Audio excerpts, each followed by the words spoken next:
In diesem Gegengutachten hat also ein Mitarbeiter des Verfassungsschutzes darauf hingewiesen, dass natürlich viele Aussagen, die gesammelt worden sind über die AfD, von Abgeordneten stammen, die damit dem sogenannten Grundsatz der Indemnität unterliegen. Das bedeutet, dass man Abgeordnete nicht wegen Aussagen verfolgen darf und zur Verantwortung ziehen darf, die innerhalb ihres Mandates erfolgt sind. Und das ist nun mal bei Abgeordneten schwer zu unterscheiden. Wann macht man was als normaler Mensch, wann macht man was, sagt man eine politische Aussage als Abgeordneter, wann sagt man eine politische Aussage als Parteimitglied einfach nur. Ne? Diese Trennung gibt es faktisch nicht bei Abgeordneten.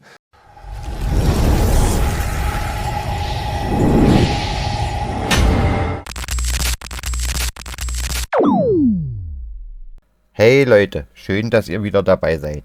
Ihr erinnert euch sicher, wir haben schon über die dunklen Machenschaften vom Verfassungsschutzchef Stefan Kramer berichtet. Jetzt hat die AfD darauf reagiert und das mit einer Klarheit, die man gesehen haben muss. Warum versucht Kramer, die AfD so zu treffen? Und was sagt die AfD dazu? Schaut euch das unbedingt an. Lasst ein Like da, abonniert den Kanal und schreibt eure Meinung in die Kommentare. Das wird spannend. Auf geht's! Die aktuellen Enthüllungen über den Thüringer Verfassungsschutz sind erschütternd. Eine monatelange Recherche von Apollo News hat aufgedeckt, wie Stefan Kramer die Behörde zu einem politischen Werkzeug umgebaut hat, um gezielt gegen die AfD vorzugehen.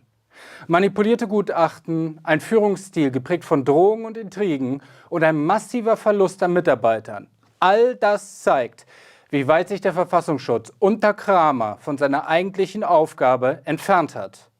Für viele Bürger stellt sich die Frage, wie konnte es so weit kommen, dass eine Behörde, die für den Schutz der Verfassung verantwortlich ist, ihre Neutralität und Glaubwürdigkeit verliert. Wie wir als AfD-Fraktion diese Vorgänge aufdecken wollen, welche Konsequenzen wir fordern und warum dieser Machtmissbrauch eine Gefahr für die Demokratie ist, das erfahren Sie in diesem Video. Mein Name ist Christian Braun und ich begrüße Sie herzlich auf dem Kanal der AfD-Fraktion im Thüringer Landtag. Der sogenannte Verfassungsschutz spielt eine zentrale Rolle in der politischen Landschaft Deutschlands, im Bund, aber auch in den Ländern. Seit Jahren bemängelt die AfD-Fraktion im Thüringer Landtag die parteipolitische Instrumentalisierung des Geheimdienstes. Aktuelle Recherchen von Apollo News bestätigen nun unsere Bedenken und werfen ein äußerst skandalöses Licht auf die Führung des Thüringer Amtes für Verfassungsschutz unter Stefan Kramer. Seit seinem Amtsantritt im Jahr 2015 hat Kramer nicht nur die Beobachtung der AfD maßgeblich vorangetrieben, sondern auch durch umstrittene Entscheidungen und fragwürdige Praktiken immer wieder Schlagzeilen gemacht. Kramer war der erste Verfassungsschutzchef, der die AfD als gesichert rechtsextrem einstufen ließ und ein Parteiverbotsverfahren befürwortete. Doch hinter der Fassade des angeblich engagierten Behördenleiters tun sich massive und skandalöse Missstände auf. Eine monatelange Recherche von Apollo News hat aufgedeckt, dass in Kramers Behörde ein beispielloser Mitarbeiterverlust herrscht. Mindestens 1/5 der gesamten Belegschaft hat die Behörde seit 2019 verlassen. Der Grund? Ein Führungsstil, der von Jähzorn, Intrigen und sogar Bedrohung geprägt sein soll. Selbst zentrale Positionen im Amt bleiben über Jahre hinweg unbesetzt, weil niemand bereit ist, unter diesen Bedingungen zu arbeiten. Hinzu kommt, dass Kramer wiederholt zentrale Prinzipien des Rechtsstaates ignoriert haben soll, wie etwa die sogenannte Indemnität, einen besonderen Schutz der Abgeordnete davor bewahrt, dass Aussagen, die sie im Parlament machen, rechtlich gegen sie verwendet werden. Auch Vorwürfe, dass Kramer Gutachten manipuliert, Material eigenmächtig zusammenstellt und dabei rechtliche Grenzen bewusst ignoriert, stehen im Raum. Besonders brisant ist die Verstrickung Kramers mit bestimmten Journalisten. Ein Beispiel: Ein Mitarbeiter des Verfassungsschutzes wandte sich mit belastenden Informationen über Kramer an den MDR. Doch die Journalisten lieferten den Informanten direkt an Kramer aus. Infolgedessen wurde dieser Mitarbeiter aus der Behörde gedrängt. Dieser massive Bruch des journalistischen Quellenschutzes wirft mal wieder Zweifel über die Neutralität und Unabhängigkeit der öffentlich-rechtlichen Medien auf. Für uns als AfD-Fraktion im Thüringer Landtag steht fest, dass der Verfassungsschutz in Thüringen unter Stefan Kramer keine unabhängige Behörde ist. Im Gegenteil, Die Enthüllungen von Apollo News bestätigen vielmehr, dass er zu einem politischen Werkzeug umgebaut wurde, das gezielt gegen die AfD, also die Opposition, eingesetzt wird. Über diese brisanten Enthüllungen habe ich mit Stefan Möller, Landtagsabgeordneter und Sprecher für Bürgerrechte und Verfassungsschutzangelegenheiten, gesprochen. Ich begrüße Herrn Stefan Möller, Guten Tag. Sprecher für Verfassungsschutzangelegenheiten und Bürgerrechte der AfD-Fraktion im Thüringer Landtag. Hallo, Herr Möller. Hallo. Ja, der Artikel von Apollo News beschreibt Stefan Kramer als zentrale Figur einer Umgestaltung des Verfassungsschutzes in Thüringen. Wie bewerten Sie seine Rolle in Bezug auf die Einstufung der AfD Thüringen als gesichert rechtsextrem? Gut, Stefan Kramer haben wir schon immer kritisch gesehen. Das fing schon damit an, dass er die Voraussetzungen für das Amt, in das er da reingehoben worden ist von der rot-rot-grünen Koalition unter Bodo Ramelow, gar nicht erfüllt. Er ist ja nur Sozialpädagoge und nicht Volljurist, was eigentlich Zugangsvoraussetzung für das Amt ist. Und wir wussten natürlich, dass er schon immer ein Aktivist war. Ja, das war er also schon auch im vorherigen politischen Leben, was er hatte. Und er hat schon immer versucht, Positionen, die konservativ sind, die man durchaus auch mit einem gewissen Nationalbezug hat, dass man solche Positionen bekämpft. Das war schon immer so sein Anliegen. Ja. Insofern haben wir natürlich gewusst, wohin der Hase läuft, als er Verfassungsschutzpräsident wurde. Und das zeigte sich ja auch relativ früh auch mit der Prüffallausrufung, die, und das ist jetzt auch nochmal von Apollo herausgearbeitet worden, also seine persönliche Initiative war, und zwar teilweise gegen den fachlichen Rat aus dem Haus, also von den Fachleuten des Verfassungsschutzes. Und natürlich auch mit entsprechenden Konsequenzen für seinen Ruf innerhalb der Behörde. Also es gibt wohl eine Materialsammlung, die er da angelegt hat. Und Apollo berichtet, dass die also für einige Lacher gesorgt hat und auch bis heute nicht Gegenstand der Sammlung beispielsweise des Bundesamts für Verfassungsschutz geworden ist. Also er hat da eine absolut treibende Rolle. Er ist ja auch SPD-Mitglied und hat ganz offensichtlich dabei eben nicht Neutralität als Grundlage gehabt, sondern ein hohes Verfolgungsinteresse eines politischen Konkurrenten seiner schrumpfenden SPD. Und was Neues an dem Apollo-Bericht, das ist die Tatsache, dass er also auch erfolgreich versucht hat, ein Gegengutachten aus seinem Haus zu unterdrücken. Also so lautet jedenfalls der Vorwurf, der in dem Apollo-Bericht steckt. Und diesem Gegengutachten hat also ein Mitarbeiter des Verfassungsschutzes darauf hingewiesen, dass natürlich viele Aussagen, die gesammelt worden sind über die AfD, von Abgeordneten stammen, die damit dem sogenannten Grundsatz der Indemnität unterliegen. Das bedeutet, dass man Abgeordnete nicht wegen Aussagen verfolgen darf und zur Verantwortung ziehen darf, die innerhalb ihres Mandates erfolgt sind. Und das ist nun mal bei Abgeordneten schwer zu unterscheiden. Wann macht man was als normaler Mensch, wann sagt man eine politische Aussage als Abgeordneter, wann sagt man eine politische Aussage als Parteimitglied einfach nur. Ne? Diese Trennung gibt es faktisch nicht bei Abgeordneten. Und insbesondere bei mir kann ich das also auch sehr gut nachvollziehen. Ich habe meine eigene Akte vom Verfassungsschutz hier in Thüringen angefordert und ich weiß, dass dabei Aussagen gesammelt worden sind und auch mir vorgeworfen werden, beispielsweise beim Entzug der Waffen, die ganz klar in meiner Position als Abgeordneter getätigt worden sind. Also insofern dieser Verfassungsverstoß, der da in dem Gegengutachten steht, der wurde unterdrückt, weil er natürlich ungünstig für die Sicht auf die AfD ist. Und das hat Kramer eben auch zu verantworten. Die Recherche beschreibt ja auch einen Führungsstil mit Bedrohungen und Intrigen gegen seine Mitarbeiter, also seitens Herrn Kramer gegen seine Mitarbeiter. Welche Auswirkungen hat, denken Sie, ein solcher Führungsstil auf die Seriosität dieser Behörde? Also ich vermute, dass es da natürlich einen deutlichen Zusammenhang gibt. Ne? Wer sozusagen denkt, er steht über dem Recht, egal ob es jetzt um Verfassungsfragen geht oder um den persönlichen Umgang geht, der ist natürlich als Führungskraft einer Behörde nicht geeignet. Das ist ganz klar. Und das, was jetzt hier bekannt geworden ist, lässt natürlich wirklich auf schwere Persönlichkeitsdefizite schließen, wenn sich diese Vorwürfe bestätigen.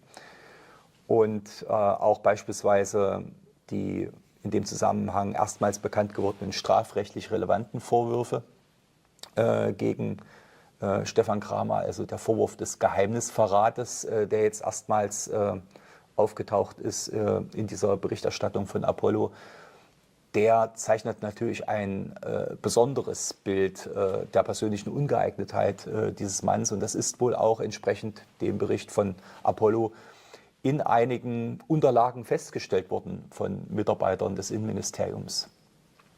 Es wird auch berichtet, dass Mitarbeiter den Thüringer Verfassungsschutz massenhaft verlassen haben. Man hat teilweise Probleme, wichtige Stellen zu besetzen. Halten Sie dies für ein Symptom tiefgreifender struktureller Probleme? Also das ist mit Sicherheit ein Symptom solcher Probleme. Denn ich meine, einerseits natürlich so ein Führungsstil, wie er beschrieben wird von Apollo, und zwar unter Verweis auf Zeugen, also sehr, sehr substantiiert und detailliert beschrieben wird. Natürlich hat das Auswirkungen auf die Freude, in so einer Behörde unter so einem Chef zu arbeiten. Ne? Also die Tatsache, dass eines der wichtigsten und bestbesoldetsten Ämter im Verfassungsschutz hier in Thüringen, nämlich die zentrale Stelle des Extremismusreferats, nicht regulär besetzt werden kann, ja, weil man niemanden findet, der dafür bereit ist, für so viel Geld zu arbeiten, das sagt ja auch einiges aus. Ja. Dann ist natürlich auch die Frage, ob man als Beamter, man schwört ja auch ein Eid auf die freiheitlich-demokratische Grundordnung, ob man natürlich dann nicht auch in Gewissenskonflikte gerät, beispielsweise wenn man diese Machenschaften erlebt, wenn man merkt, man hat keine Möglichkeit dagegen auch dienstintern vorzugehen, weil derjenige, von dem das ausgeht, der Chef, eben gedeckt wird von seinen politischen Vorgesetzten. Ja. Auch das frustriert natürlich im hohen Maße und erklärt ein Stück weit oder kann ein Stück weit erklären, warum es hier eine so hohe Quote an Menschen gibt, die eben das Amt verlassen. Sie hatten es vorhin schon angesprochen. Der Artikel erwähnt, dass Kramer mehrfach die Indemnität, also dass Abgeordnete für Aussagen, die sie im Parlament und in ihrer Funktion als Abgeordnete machen, rechtlich geschützt sind. Was bedeutet, dass der Verfassungsschutz oder andere Behörden nicht ohne weiteres gegen sie verwenden dürfen, ignoriert hat. Wie bewerten Sie diese Vorgehensweise rechtlich und politisch? Ja, das Interessante ist, dass wir auf diesen Teilaspekt des Rechts bisher auch gar nicht gestoßen sind. Wir haben das einfach, das tauchte bei unseren Betrachtungen bisher auch nicht auf. Insofern sind wir natürlich auch da sehr dankbar, dass diese Begutachtung, die unterdrückt worden ist, nach dem Vorwurf jedenfalls, den Apollo da berichtet hat, dass das jetzt endlich bekannt geworden ist und natürlich auch eine entsprechende Auseinandersetzung damit erfolgen kann. Denn Fakt ist natürlich, dass Abgeordnete, unter anderem ja auch ich, tatsächlich für diese Aussagen, die ich im Rahmen meines Mandates gemacht habe, ganz konkrete Einbußen erleben mussten. Also mir sind beispielsweise die Waffen dafür weggenommen worden, dass ich die politischen Verflechtungen der etablierten Politik einerseits mit dem Bundesverfassungsgericht und dem Verfassungsgericht hier in Thüringen andererseits thematisiert habe. Und das habe ich natürlich gemacht in meiner Funktion als Justizpolitiker des Thüringer Landtags. Und wie gesagt, das wurde genutzt, um mir beispielsweise die Jagd zu verbieten. Ja. Also insofern ist das natürlich ein schwerwiegender Vorwurf, den wir natürlich auch in unserer eigenen Strategie jetzt natürlich ein Stück weit nutzen werden und das auch rechtlich überprüfen lassen werden. Kritiker werfen Kramer ja vor, seine politische Agenda vor die rechtsstaatliche Neutralität zu stellen. Sehen Sie Anhaltspunkte dafür, dass der Verfassungsschutz unter Kramer seine Neutralitätspflicht verletzt? Nee, das ist definitiv so. Also man braucht da gar nicht tief zu suchen. In den verschiedenen Gutachten, die auch uns vorliegen, also da gibt es Gutachten, mit denen man begründet hat, warum man den AfD-Mitgliedern die Waffen wegnehmen muss. Ja. Und dann gibt es ein sogenanntes Lagebild über die AfD. Und da stehen Sachverhalte drin und die werden eingeordnet. Ne? Einer der ersten Sachverhalte, die ich über die AfD gelesen habe vom Verfassungsschutz, war die sinngemäße Aussage, dass die AfD im Landtagswahlprogramm von 2019 beabsichtigt oder erklärt, dass sie die Versorgungsstandards für Asylbewerber absenken möchte, um sozusagen Fehlanreize zur Einwanderung zu verhindern. Ja? Und das wurde uns vorgeworfen vom Verfassungsschutz und wurde eingeordnet als Verstoß gegen das Menschenwürdeprinzip der Thüringer Verfassung, weil, so ungefähr lautete die Argumentation, Auch wenn die AfD sagt, sie wolle das im rechtlich möglichen Rahmen machen, also schon unter Bezug auch auf den Verfassungsrahmen, ginge das ja gar nicht, weil eine Absenkung gar nicht möglich wäre, ja, weil es Mindeststandards wären. Erstaunlicherweise steht eine ähnlich lautende Formulierung, also Absenkung der Versorgungsstandards der Sozialleistungen, beispielsweise bei Asylbewerbern, die ausreisen müssen, auch im derzeitigen Koalitionsvertrag von CDU, BSW und SPD. Das heißt, die SPD, die also gerade darüber abgestimmt hat, diesen Koalitionsvertrag mitzutragen, hat angeblich, wenn man die Lesart des Stefan Kramer ansetzt, ja, eine verfassungswidrige Klausel mit abgenickt. Und natürlich ist das nicht der Fall. Faktisch werden hier zwei Sachverhalte unterschiedlich bewertet. Und zwar allein aufgrund der Maßgabe, dass das eine die AfD gesagt hat und das andere aus dem etablierten politischen Spektrum kommt. Das sind Doppelstandards, die lassen sich halt nur damit erklären, dass jemand eine politische Agenda hat, nämlich in dem Fall die AfD zu verbieten. Kramer soll Material für die Einstufung der AfD eigenmächtig zusammengestellt haben, was selbst in seinem Amt auf erhebliche Kritik stieß, wie der Artikel berichtet. Wie gefährlich ist sowas für die Demokratie allgemein? Naja, der demokratische Rechtsstaat, die Verfassung sieht Neutralität aller staatlichen Institutionen voraus. Und das gilt natürlich insbesondere für eine Behörde, die sehr tiefgreifend in das Leben von Menschen eingreift. Ne? Also ich meine, du brauchst ja keinem AfD-Mitglied erklären, in dem Moment, wo man für erwiesen rechtsextrem erklärt wird, ist das normale Leben für einen vorbei. Man fliegt aus seinem Job, wenn man Pech hat, man darf bestimmte Hobbys nicht mehr ausführen. Ja. Es gibt auch eine gewisse Tendenz, jedenfalls gab es die früher, dass das auch zum Abbruch sozialer Beziehungen führt. Das ist mittlerweile Gott sei Dank in Thüringen nicht mehr der Fall. Und diese Neutralität setzt natürlich voraus, dass auch Stoffsammlungen, dass Materialsammlungen, die dann eben gegen bestimmte Menschen aufgrund politischer Überzeugung eingesetzt werden, dass die neutral bewertet werden, ne? Dass die also nicht mit einem Verfolgungsinteresse entstehen und genutzt werden. Und genau das ist aber der zentrale Vorwurf gegen Stefan Kramer und natürlich auch gegen seinen Dienstvorgesetzten und im übertragenen Sinn sogar gegenüber der Parlamentarischen Kontrollkommission, die nämlich zu diesen ganzen Fakten geschwiegen hat, ne? Die das also überhaupt nicht thematisiert hat, was da offensichtlich alles bekannt war.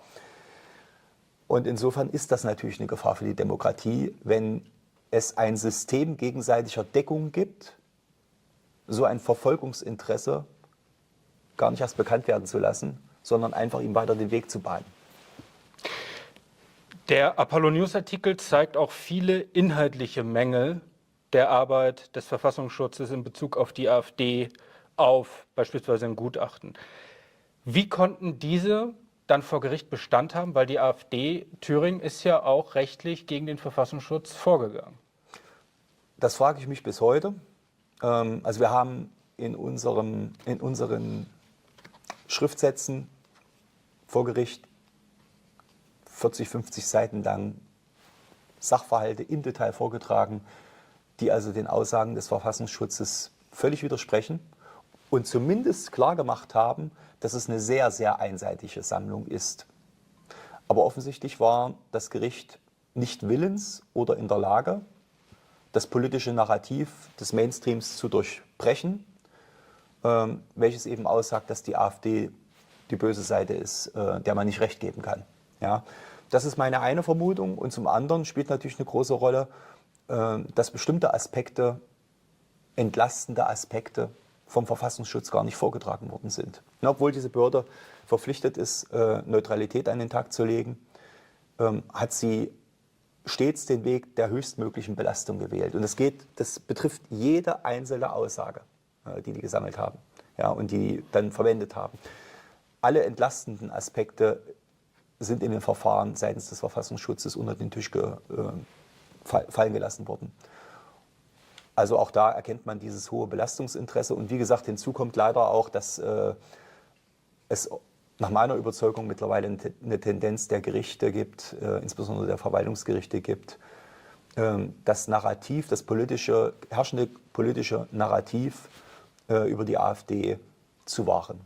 Der Artikel beschreibt ja auch eine enge Verzahnung zwischen Kramer und bestimmten Medienvertretern. Konkret spricht Apollo News hier 2 Journalisten des MDR an, die einen Informanten direkt an Kramer ausgeliefert haben sollen. Wie bewerten Sie die Rolle der Medien, besonders der öffentlich-rechtlichen Medien, in diesem Kontext? Ja, also das ist natürlich aus meiner Sicht das Überraschendste und auch ein sehr, sehr verwerflicher Vorgang, wenn er sich so bestätigt. Ne? Und die Informationen, die Apollo gibt, lassen darauf schließen, dass da was dran sein könnte, weil es sehr substanziell ist, was da berichtet wird. Generell muss man natürlich sagen, auch die Art und Weise, wie jetzt mit dieser Affäre umgegangen wird, zeigt ja schon ein Schlaglicht auf die etablierte Presse- und Medienlandschaft hier auch in Thüringen. Alle großen Blätter, auch der Rundfunk, hat bisher über die ganze Affäre nicht ein Wort verloren. Ne, man versucht es totzuschweigen. Und da merkt man ja schon eine gewisse Komplizenschaft zwischen dem Komplex Kramer einerseits und dem medialen Establishment hier in Thüringen. Der Vorgang, der da beschrieben wird, betroffen sind ja 2 bekannte Journalisten des MDR, Ludwig Kenzja und Axel Hemmerling. Sollte sich dieser Vorwurf bestätigen, ist das natürlich eine fürchterliche Rufschädigung für den MDR, insbesondere wenn er eben trotz der Kenntnis über diese Vorgänge keine Konsequenzen gezogen haben sollte. Ja, das muss jetzt alles aufgeklärt werden und dann wird sich zeigen, wie tief dieser Sumpf ist, der da jetzt möglicherweise zum Vorschein kommt. Was bedeuten die Enthüllungen, die Apollo News nun veröffentlicht hat, für die Glaubwürdigkeit des Verfassungsschutzes insgesamt? Ich glaube, dass der Ruf des Verfassungsschutzes bei beiden Teilen der Bevölkerung nicht sonderlich gut war. Ja. Sollten sich diese Vorwürfe jetzt im Wesentlichen bestätigen, hat er eigentlich sämtliche Autorität verloren. Ne?